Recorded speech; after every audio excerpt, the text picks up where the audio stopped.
I was raised between two very conflicting religions. One taught one thing, the other taught another. And they were so conflicting that I knew that it couldn't be true. How could it possibly be true that these two different religions are, preaching out of the same Bible, but nothing matched, nothing made sense. And it ultimately led me to become an atheist. I was a very proud, loud atheist. At times, I would mock people, Christians in particular.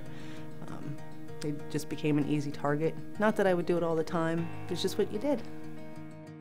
I could do whatever I wanted. I didn't have to worry about anybody. It was all for me. I was selfish.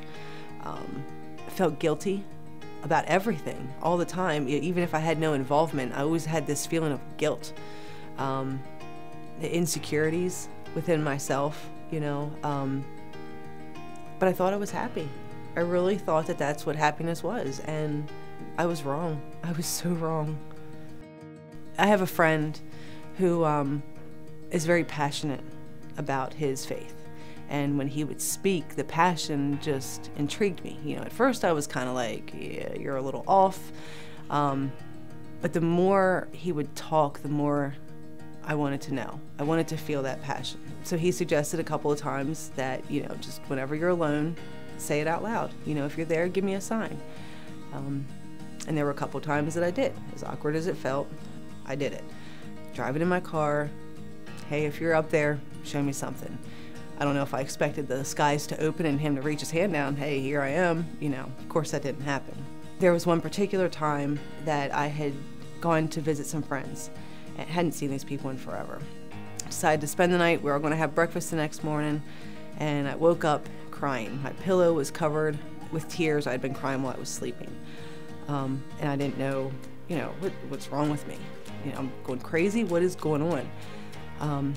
So I decided to go home. And on my way home, I asked again, if you're out there, give me a sign. And this time he gave me a sign. And although he didn't come reaching through the clouds, it was a huge billboard. Have you lost faith? And I was like, all right, I'll call you. I tried to call the number, and it went to a voicemail.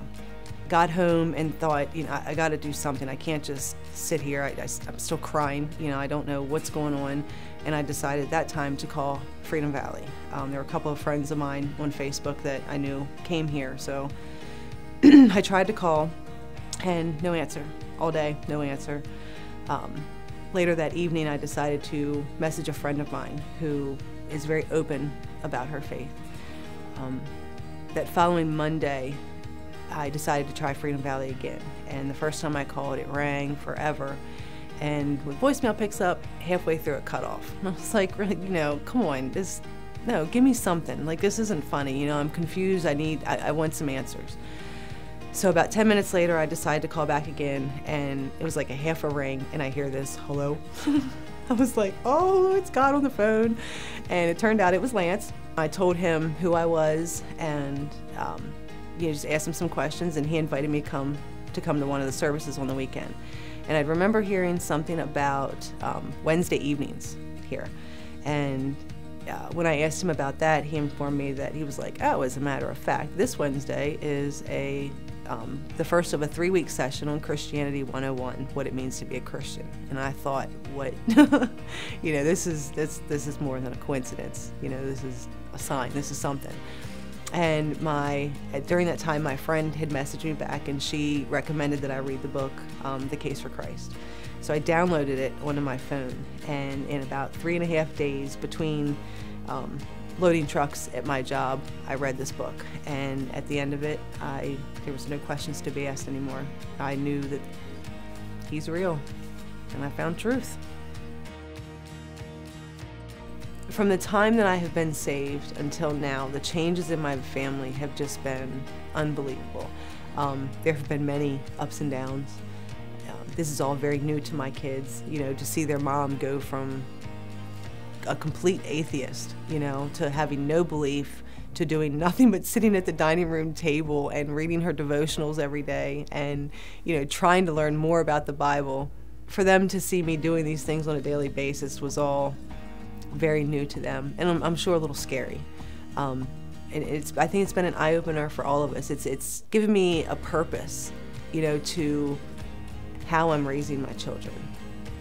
When I look at my life now and knowing that I want to follow Jesus wholeheartedly, and do everything that I can to grow, it has given me more patience with my children. It allowed me to feel a love for people that I didn't feel before. I've heard a lot of people talk before about having a home church, and I never cared, and I never really understood, what do you mean a home church, This is my home. This has absolutely become my home. It's a family. It's not just, oh, I'm going to go to church. No, I'm going to see my family today.